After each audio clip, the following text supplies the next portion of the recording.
샬롬, 샬롬. 한 주간 동안 평안히 잘 지내셨나요? 예, 오랜만에 뵌 분도 계시고, 또 많은 성도들이 또 병상에 있는 그런 아픔에 또 자리에 있는 자들이 있습니다. 그들을 위해서도 우리도 함께 기도해 주시고, 또 하나님의 은혜를 구할 수 있는 우리 성도가 되기를 바라겠습니다. 하나님 앞에서 늘 찬양하는 사람은 복 있는 사람이다. 하나님 앞에서 늘 찬양하는 사람은 복 있는 사람이다. 찬양이란 것이 정말 우리의 마음을 울리기도 하고 또 우리가 구할 수 있는 그런 모든 방법의 표현들을 찬양을 통하여서 하나님 앞에 기도할 때도 있습니다. 무엇보다 2023년도는 감사와 찬양이 끊이지 아니하는 우리 성도들이 다 되기를 주의로 축복합니다. 어려움과 불행만 생각하지 마시고 그 속에서 하나님의 역사하심의 그 귀한 손길을 깨달을 수 있는 지혜의 눈을 갖고 찾아보고 은혜를 누리고 그 은혜 안에 열매를 맺기를 주의로 축복합니다. 본문의 말씀 보면 다윗이 하나님의 궤를 옮기는 과정에서 준비한 것이 있었습니다. 무엇을 준비했냐? 다른 것이 아니었습니다. 노래하는 사람들과 악기를 연주하는 사람들이었습니다. 쉽게 얘기해서 요즘의 말로 이야기하면 성가대와 또 오케스트라를 준비하고 있었던 것입니다. 저희 교회도 전에는 함께 성가대가 함께 찬양을 올렸고 또 여러 가지 상황 속에 하나님의 영광의 이름을 크게 부르기도 하였습니다. 오늘 이처럼 다윗은 하나님의 궤를 옮김을 통해서 준비하는 자세로 노래하는 자와 또 악기를 다루는 자를 준비하는 것을 보게 됩니다.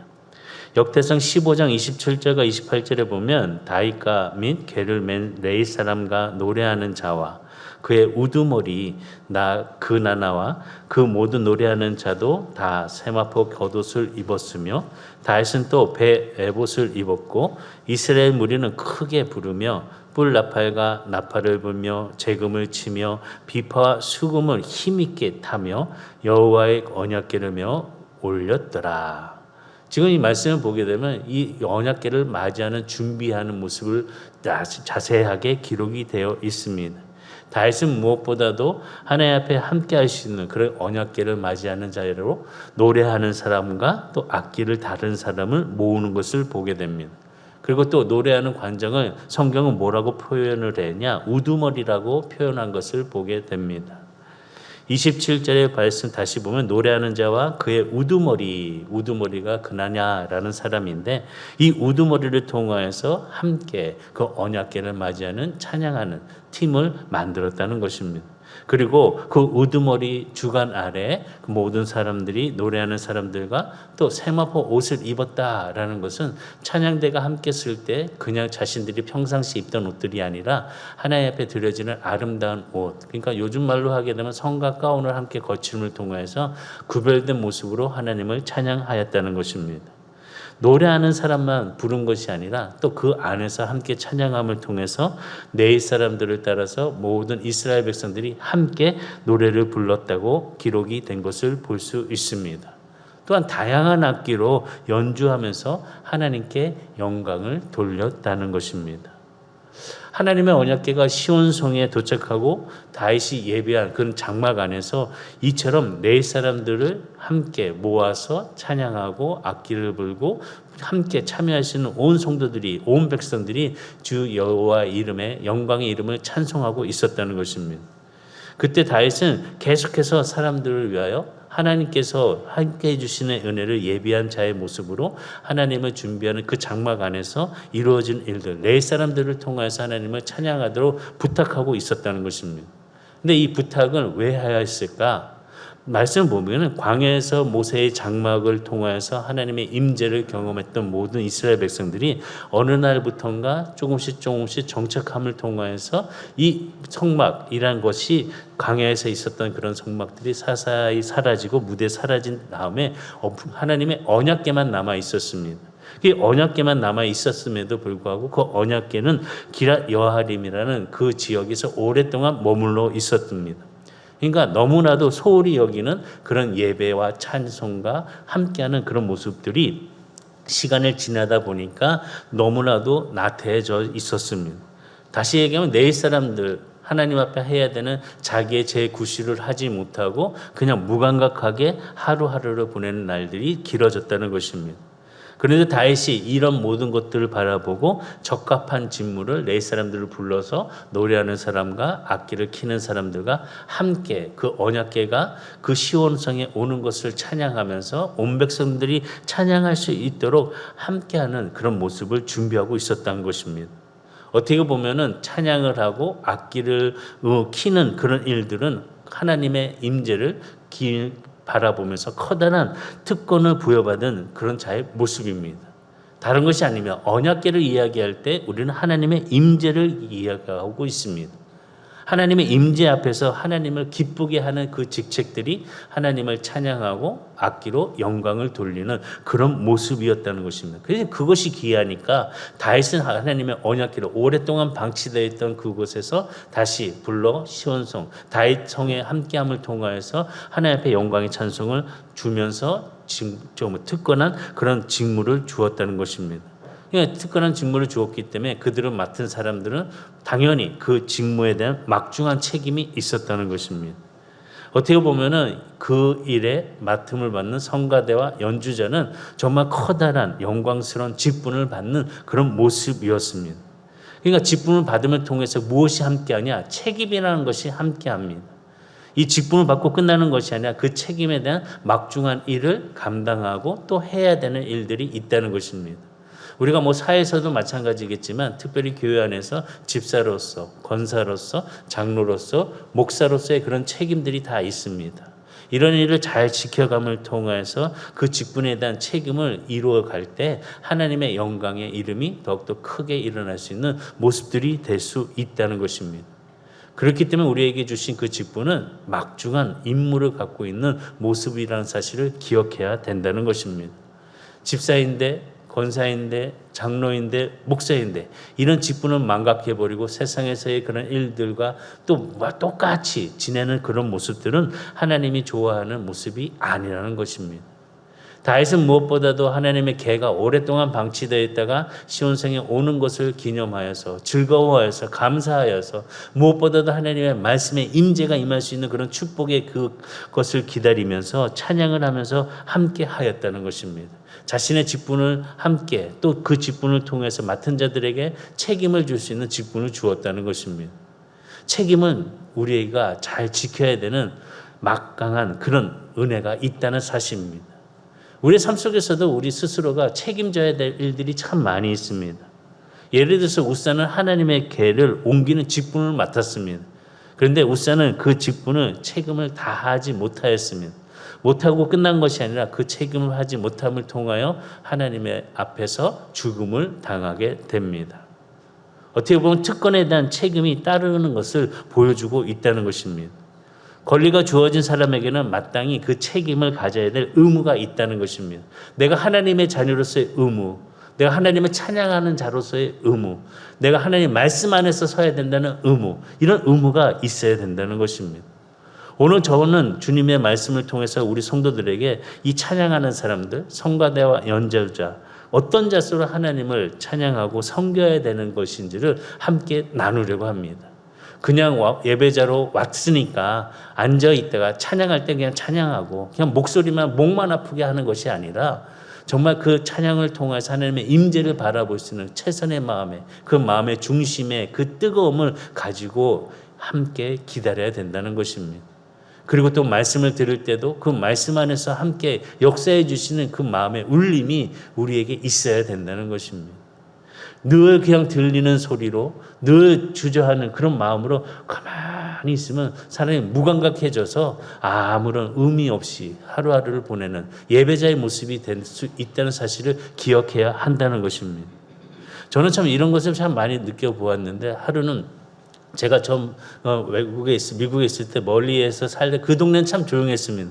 조용해서 이제 중심부로 LA로 이제 이사 오면서 거기서 잠을 자는데 이렇게 밤마다 헬기 소리가 나오고 또 사이렌 소리가 나고 얼마나 시끄러운지 모릅니다. 불안해서 잠을 못 잡니다. 한 달을 잠을 못 잤습니다. 너무 시끄러워서. 근데 그게 지나고 보니까 이제는 그 소리가 나지 아니하면 잠을 들지 않을 정도로 정말로 자장가처럼 들릴 때가 있다는 것을 느끼게 됩니다. 참 어떻게 보면 우리가 무엇의 가짐을 통하여서 어떤 책임, 그 소리, 그 마음, 그 흐름에 따라서 우리가 어떤 책임을 갖고 그 자리에 있어야 되는 것인지를 다시 한번 느낄 수 있었다는 것입니다. 오늘 우리가 주님의 말씀을 대하는 자세가 그냥 울리는 소리가 꽹가리처럼 퍼지는 그런 시끄러운 소리가 아니라 하나님의 음성을 들을 수 있는 귀한 자리로 하나님을 향한 찬양의 목소리로 함께하는 우리 예배자가 다 되시기를 주의로 축복합니다. 그러기 위해서 무엇이냐? 첫 번째는 하나님을 찬양하는 성가다 연주자는 성결해야 한다는 것입니다. 성결해야 한다는 것입니다. 다윗이 아론 자손과 레위 사람들을 모은 다음에 뭐라고 얘기하냐? 자신들을 성결케 하라라고 명령을 합니다.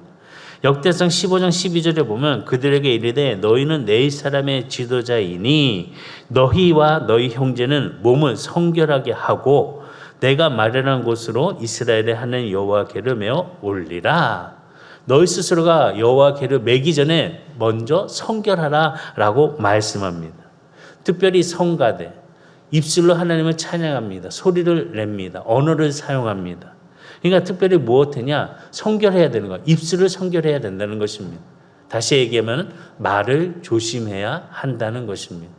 입술로는 하나님을 아름답게 찬양하는데 사람과의 대화 속에서는 아름다움과 은혜와 덕은 하나도 없고 비방하고 조롱하고 저주하고 이런 입술로 계속 한다면 그 입술은 하나님을 찬양할 수 없다는 것입니다. 다시 얘기하면 레위 사람들에게 다윗이 요구했던 건 성결하라. 너희들의 생각과 마음의 중심을 하나님 앞에 드려줄 수 있는 그런 깨끗한 마음을 갖는 자세로 서야 된다는 것을 강조하고 있다는 것입니다. 또한 하나님 말씀 보면 한 입술을 통해서 찬송과 저주가 함께 나와서는 안 된다고 말씀합니다. 야고보서 3장 10절에 보면 한 입에서 찬송과 저주가 나오는도다. 내 형제들아 이것이 마땅하지 아니하니라. 한 입에서 저주와 찬송이 나오는 것, 이건 마땅하지 않다고 이야기합니다.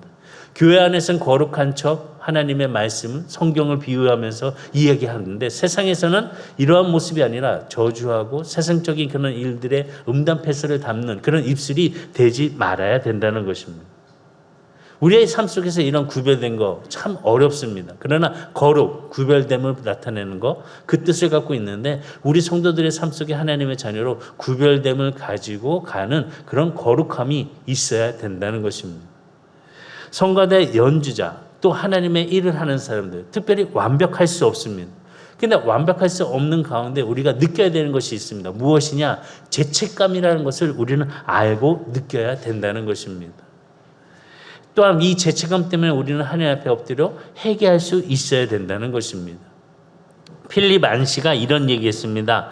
죄책감은 선물이다. 죄책감은 선물이다. 왜 죄책감을 선물이라고 하였을까? 잘못을 저질렀을 때 자신의 죄를 자각하고 회개하는 것이 바로 축복이기 때문에 그 죄책감은 하나님이 주신 선물이라는 것입니다. 말씀을 듣고 아무런 느낌이 없고 말씀을 듣고 그냥 무감각 무뎌져 있다면 이거는 우리에게 주신 하나님의 임재가 임하는 놀라운 시간이 아니라는 것입니다. 말씀을 듣고 내 마음이 깨지고 내 마음이 하나님 앞에 뭔가 울림의 그 감동으로 하나님 앞에 나아가는 입술이 된다면 이 죄책감을 통해서 하나님과 관계가 회복되고 우리는 하나님의 삶 속에서 더욱더 큰 은혜를 누릴 수 있는 삶이 된다는 것입니다.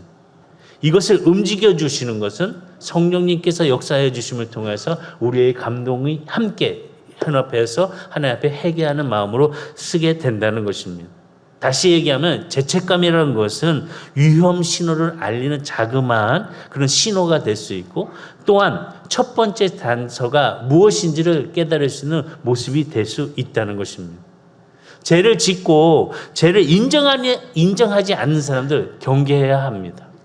또한 죄를 짓고 그 죄를 정당화하는 사람들, 자신이 어때서 이렇고 저렇고 내 상황만 따지면서 그 죄를 정당화하는 사람들을 경계해야 합니다.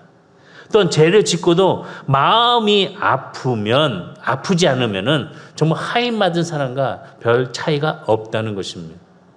뭔가 죄를 지었으면 뭔가 아프고 죄에 대한 무슨 죄책감이 있고 그 죄에 대해서 잘못을 뉘우칠 수 있는 마음을 가져야 되는데 요즘 사람들 그렇지 않습니다. 더욱더 이 말씀 안에서 있어야 바르게 서야 될 하나님의 자녀들이 그런 모습을 찾지 못하고 다시 얘기하면 하나님의 임재를 경험하지 못하고 자신의 기준에 따라서 움직이는 사람들이 많이 있다는 것입니다. 하나님의 임재 표시는 무엇이냐? 다른 것이 아닙니다. 우리가 매 예배 시간마다 하나님의 임재를 구하면서 그 안에 은혜를 깨닫고 그 안에서 함께 하나님의 주심의 평안을 갖기를 원하는데 다른 것이 아닙니다. 하나님의 임재는 자신의 죄를 깨달을 수 있고 죄책감을 느끼는 것이 하나님의 임재라는 것입니다. 그 죄책감 속에서 하나님이 주신 은혜로 내가 지은 죄, 나의 허물들을 주님 앞에 내려놓고 아파하면서 회개하는 것, 그것이야말로 하나님의 임재가 임하는 시간이라는 것입니다. 이런 임재가 얼마나 우리 성도들에게 있으십니까? 아니면 너무나도 믿어져서 그러려니 하고 넘어가는 일들이 정말 많아져서 이제는 별것도 아니야 라고 생각하는 모습을 갖고 있지는 않는지. 기독교 문학자 C.S. 루이스는 이런 얘기했습니다. 우리가 자신의 허물을 발견할 때 하나님이 어느 때보다 우리 안에 분명히 계심을 알 수 있습니다. 그것은 그분이 임재하는 표시입니다. 하나님의 임재의 표시가 내가 뭔가 내 안에 있는 허물을 발견할 때 나의 죄책감이 무엇인지를 알고 깨달을 때 하나님의 임재가 분명히 있다는 것을 알게 된다는 것입니다.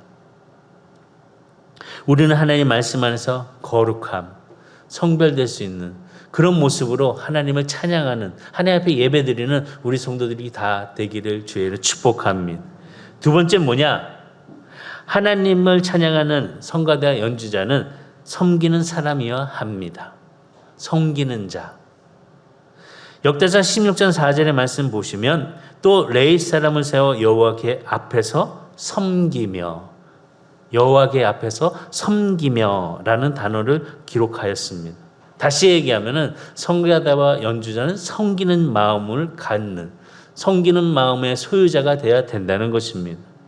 우리는 어느 순간 섬기다 보면 시간이 지나다가 이 섬김이 아니라 인정받기를 원합니다. 인정받다 보다 인정을 다른 사람들이 많이 해주다 보면 그 인정을 우리는 넘어가서 교만해지는 것을 느낄 수가 있습니다.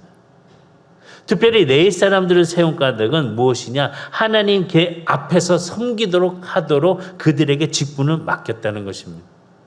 오늘 우리의 하나님의 자녀들은 무엇보다도 섬기는 마음으로 있어야 된다는 것입니다. 예수님을 보시기 바랍니다. 이 땅에 섬김을 받으러 오신 것이 아니라 섬김을 하러 오셨다고 말씀하셨습니다.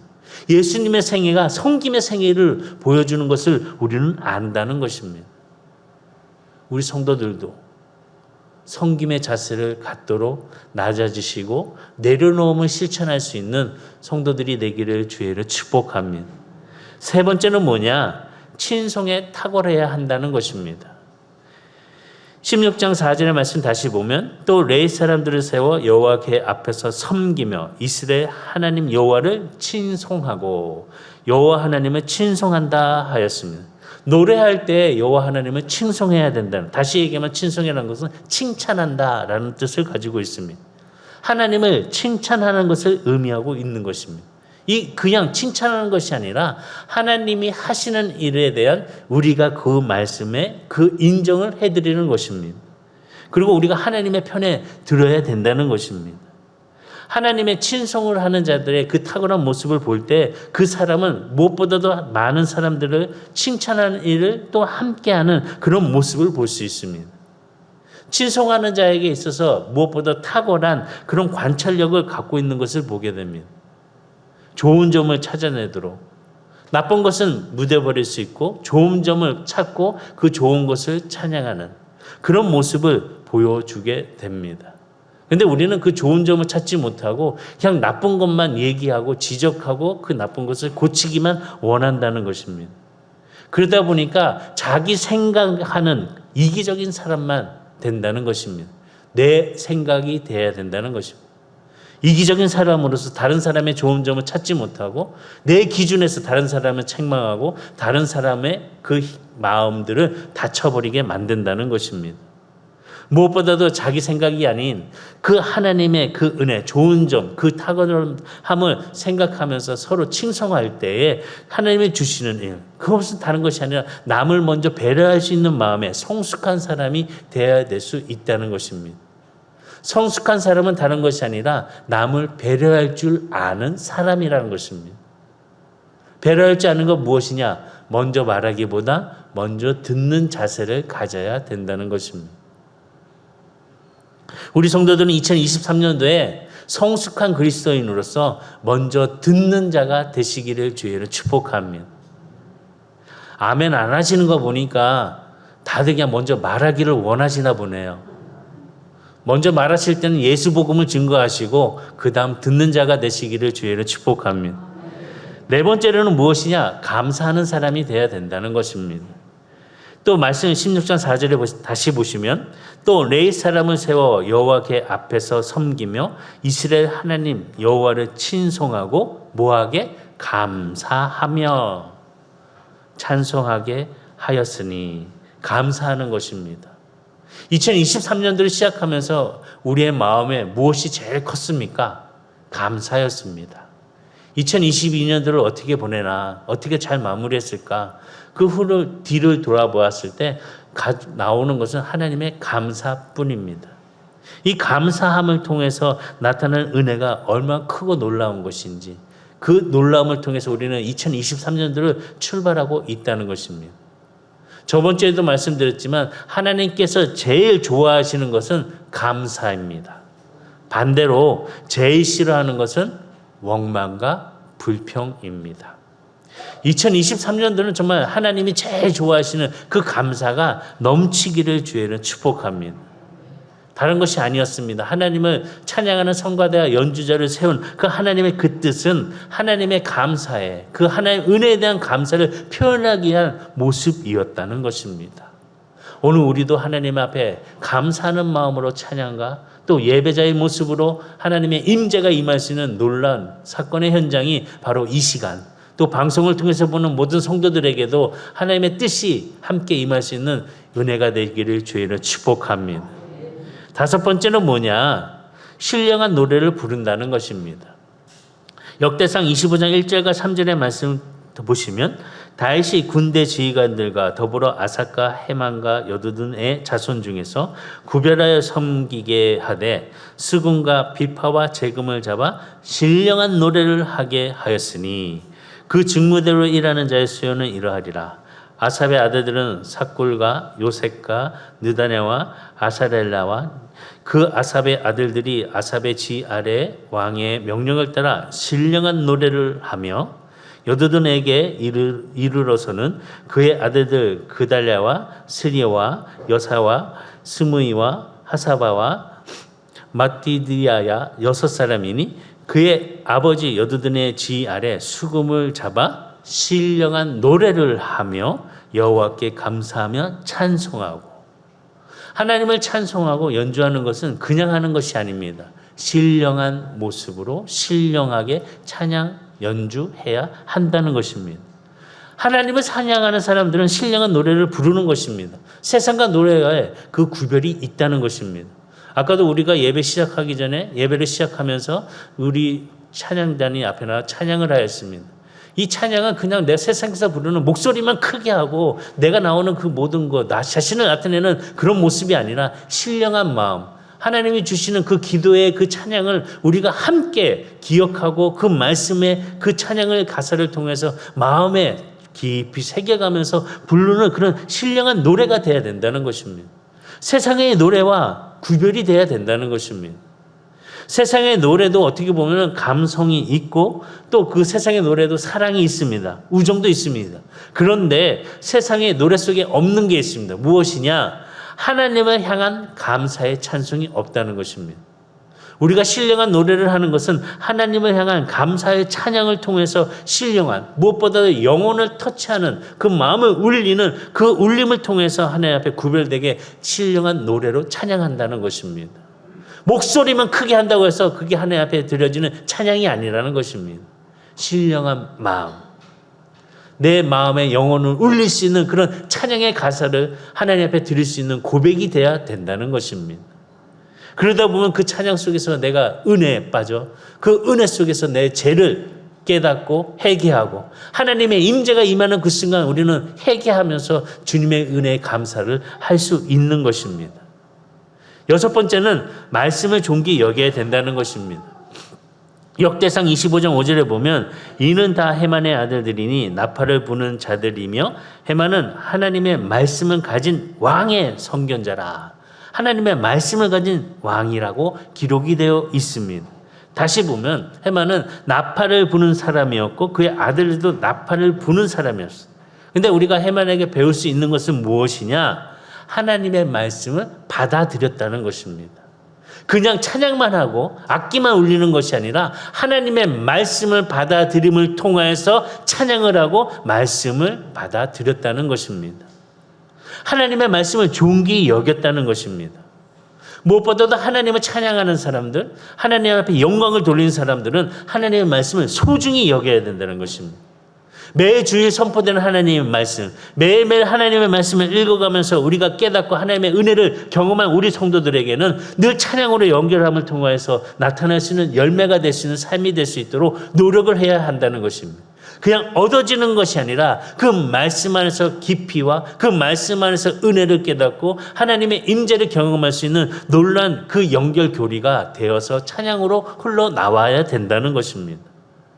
누구보다도 예배 중에 하나님의 말씀을 경청해야 되는 것이고 누구보다도 하나님의 말씀에 집중해야 한다는 것입니다. 그리고 말씀을 암송하고 그 암송을 통해서 내 삶에 축적을 해야 한다는 것입니다. 그리고 내 삶에 그 말씀 안에서 충만함을 느낄 수 있는 그런 말씀이 거할 때 내 안에서 신령한 노래가 퍼져나올 수 있는 그 가운데 함께하는 은혜를 경험하게 된다는 것입니다. 그래서 골로새서 3장 16절에 보면 그리스도의 말씀이 너희 속에 풍성히 거하여 모든 지혜로 피차 가르치며 권면하고 시와 찬송과 신령한 노래를 부르며 감사하는 마음으로 하나님을 찬양하고 그냥 찬양하는 것이 아니며 목소리를 높여서 내가 잘하니까 내 목소리 크니까 나만큼 노래하는 사람 없으니까 라고 외치는 것이 아니라 신령한 노래라는 것입니다. 하나님 말씀 안에서 깊이를 가지고 신령한 노래를 감사하는 마음으로 해야 한다는 것입니다. 말씀 안에서 떠나서 찬양할 수가 없다는 것입니다. 말씀을 가지고 하나님 앞에 찬양할 때 하나님이 그 찬양을 기뻐 받아주신다는 것입니다. 말씀을 떠나면 어떻게 되냐? 사울 왕처럼 버림을 받게 된다는 것입니다. 어떻게 보면 말씀 안에서 그 진리를 따라 가야 되는데 그 진리를 잊어버린다는 것입니다. 진리가 무엇이냐? 말씀입니다. 말씀은 진리인 것입니다. 그 진리를 잊어버리고 말씀 없이 기도하고 말씀 없이 찬양하고 말씀 없이 행하는 그 일들 하나님이 기뻐 받아주지 않으신다는 것입니다. 그러니까 말씀이 함께하는 그런 모습으로 우리의 입술을 열어서 거룩함에 구별됨에 성결함을 통하여서 하나님을 찬양하고 이 입술의 열매를 우리가 맺어야 된다는 것입니다. 일곱 번째는 뭐냐? 열정적으로 해야 한다는 것입니다. 역대상 16장 5절에 보면은 아삽은 우두머리요 그 다음은 스가랴와 여히엘과 스미라묵과 여히엘과 마띠디아와 엘리아까 분야냐와 오베에돔과 여히엘이라. 비파와 수금을 타고 아삽은 재금을 힘있게 치고 지금 보면은 아삽은 힘있게 재금을 쳤다고 기록이 되어 있습니다. 다시 얘기하면 헤만과 여두둔을 세워서 다윗은 헤만과 여두둔을 세워서 나팔과 재금을 그냥 건성건성하는 것이 아니라 힘있게 침을 통해서 하나님을 찬송하는 악기를 크게 울렸다는 것입니다. 그냥 하는 것이 아니라 최선을 다하면서 열정적으로 힘을 내어서 하나님을 찬양하였다는 것입니다. 그래서 역대상 16장 42절의 말씀 보면 또 그들과 함께 헤만과 여두둔을 세워 나팔과 재금들과 하나님을 찬송하는 악기로 소리를 크게 내게 하였고 또 여두둔의 아들들에게 문을 지키게 하였더라. 하나님을 찬양하는 소리를 크게 내었다고 기록이 되어 있습니다. 다시 보면 이 크게 내었다는 것은 열정적으로 소리를 내고 열정적으로 찬양을 하고 열정적으로 예배를 드렸다는 것입니다. 열정적으로 하는 그 모습을 하나님은 참 좋아하십니다. 이스라엘 백성에게 모세가 기록한 것을 볼 때 신명기 6장 5절에 보니까 너의 마음을 다하고 뜻을 다하고 힘을 다하여 내 하나님 여호와를 사랑하라. 하나님을 사랑하되 힘을 다해서 사랑하라고 부탁하였습니다. 그냥 건성건성하는 것이 아니라 최선을 다해서 힘을 다하는 열정적인 예배자가 찬양이 돼야 된다는 것입니다. 다윗은 찬양할 때만 열정적으로 하지 않았습니다. 보면은 하나님을 기쁘게 하시기 위해서 춤을 출 때에도 열정적으로 춤을 추었습니다. 사무엘하 6장 14절에 보면 다윗이 여호와 앞에서 힘을 다하여 춤을 추는데 힘을 다하여 춤을 추었다고 합니다. 그때 다윗이 에봇을 입었더라. 다윗은 열정적으로 찬양한 것뿐만이 아니라 춤을 출 때에도 열정적으로 춤을 추면서 하나님을 찬양하였다는 것입니다. 저는 보면 우리 찬양할 때 리더들이 앞에서 주님 앞에 박수를 치면서 찬양합시다. 그러면 끔찍도 안 하는 사람들이 있습니다. 왜 안 하는지 모르겠어요. 리더가 하자고 할 때 함께 박수를 치면서 찬양하면 그 은혜의 배가 더 크게 일어난다는 사실을 한번 몸으로 실천해 보시기 바랍니다. 나는 안 해. 나는 집에서 두 팔을 안 가지고 왔으니까 가만히 있어야지. 어깨가 아프니까 박수 쳐보시기 바랍니다. 어깨병이 날아갈 것입니다. 아멘이 적네요. 열정적으로 대답도 아멘으로 하시기 바랍니다. 하나님은 열정적인 예배를 좋아하신다는 것입니다.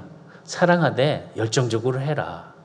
그냥 목소리만 크게 낸다고 좋아하지 않습니다. 악기도 소리만 크다고 좋은 것이 아닙니다.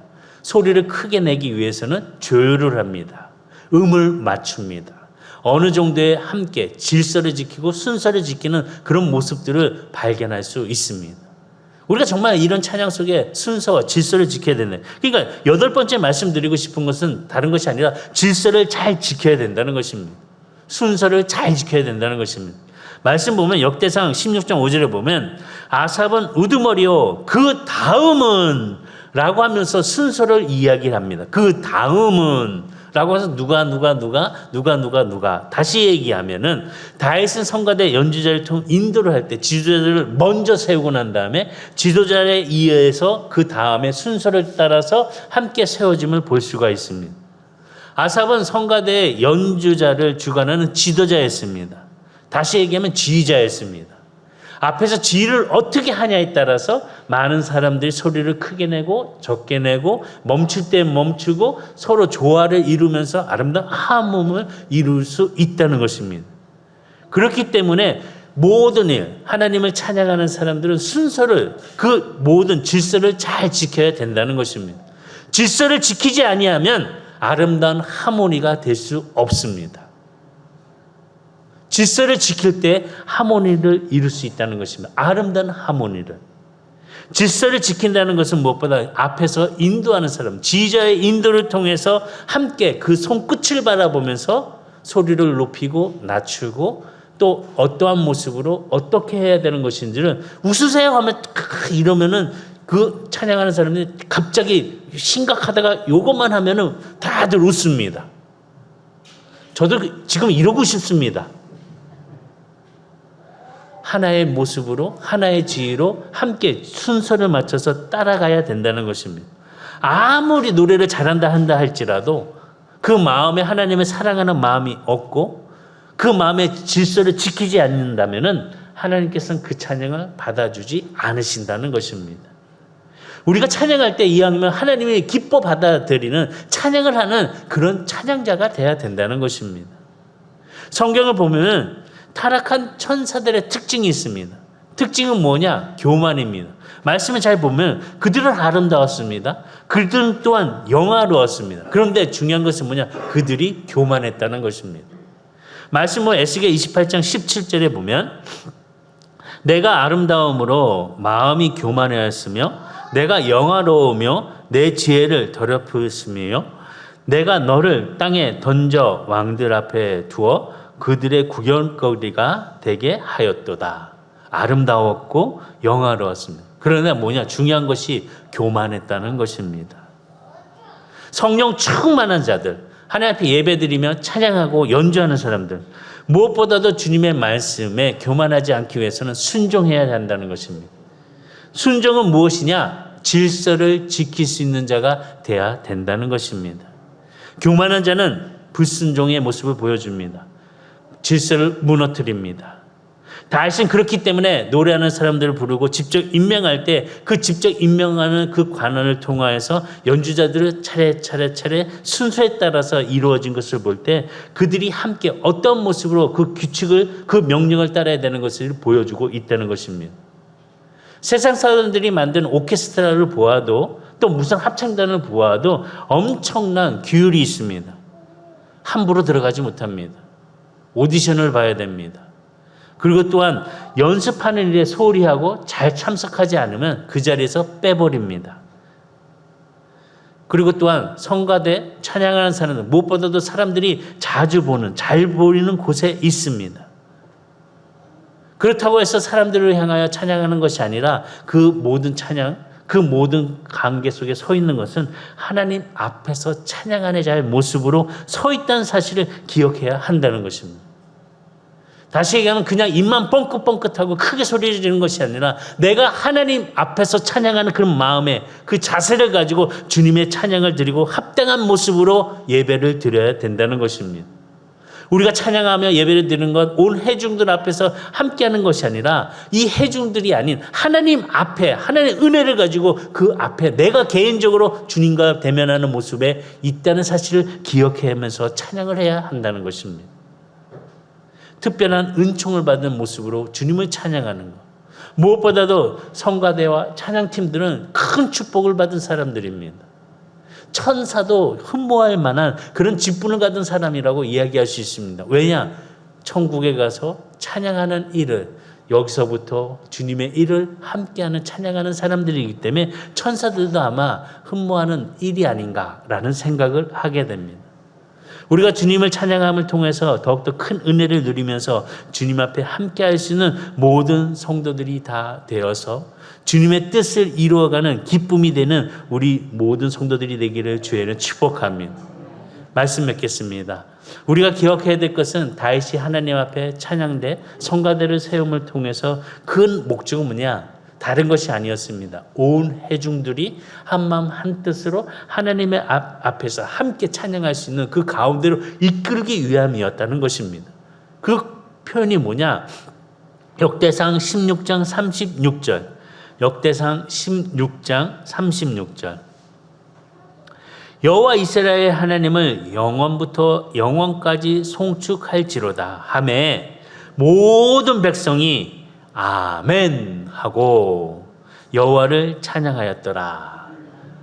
모든 백성들이 아멘 하고 찬양하였더라. 우리가 하나님 앞에 드려지는 모든 하나님을 송축할 때 모든 백성들이 아멘으로 화답하였다는 것입니다. 모든 백성들이 하나님을 찬양하였다는 것입니다. 어떻게 보면은 한 사람, 그 특별한 사람, 노래만 잘하는 사람, 뭐 성가대 특별하게 구별된 것이 아니라 온 회중들이 하나님 앞에 찬양하는 사람으로서 찬양자로서 하나님과 함께 그 임재를 경험하면서 아멘으로 하나님이 기뻐하는 예배자가 되어야 된다는 것입니다. 오늘 우리가 주님의 그 크신 일에 각자 맡은 일을 통하여서 하나님의 영광이 되는 모습으로서 2023년도를 더 힘있게 능력 있는 삶으로서 승리하시기를 주의는 축복합니다. 우리는 더러운 말을, 더러운 그 생각들을, 그 마음들을 입술을 통해서 나오는 것이 아니라 하나님을 찬양하고 거룩한 입술의 열매를 통해서 주님의 축복의 은혜가, 주님이 기뻐하는 삶이 되는 저와 여러분들이 다 되시기를 주의는 축원합니다. 기도하시겠습니다.